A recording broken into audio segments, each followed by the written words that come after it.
Hello বন্ধুরা, কেমন আছো তোমরা? কি করছো? দুপুর আমি খাওয়ার ফিরতে যাই, মা কি রান্না করে দেখে আসি। ও মা, খেতে দেবো না মানে?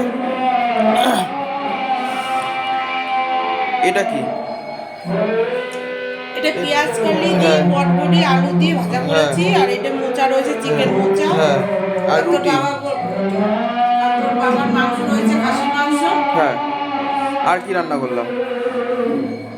3 পিস খাসির মাংস রয়েছে, তো বাবার হয়ে যাবে। হ্যাঁ ডাল রয়েছে, হ্যাঁ, দেখা বন্ধুদের এই যে ডাল। এই তো, আর কি?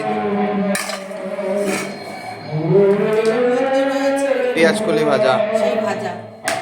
আর ওই আলু পোস্ত করবো। হ্যাঁ, তোর বাবা বললো আলু পোস্ত খাবে। আর পুচকি মাছ ভাজা রয়েছে, এই যে এটা ভাজবো। ওকে। আজকে এই মেনু। আর ওইখানে প্রসাদ দেবে, আমি হ্যাঁ। ওখানে খাবো। হ্যাঁ। পাশে ওইখানে খাবো? হ্যাঁ, বন্ধুরা পাশে কীর্তন হচ্ছে। এখন যাবো, একটুখানি যাই, একটু কীর্তন শুনেছি, তারপর ভাত করবো। আর মনারে রুটি ভাজা দিয়ে দিলাম, ও খেয়ে নেবে, ভাত খাবো না। ঠিক আছে।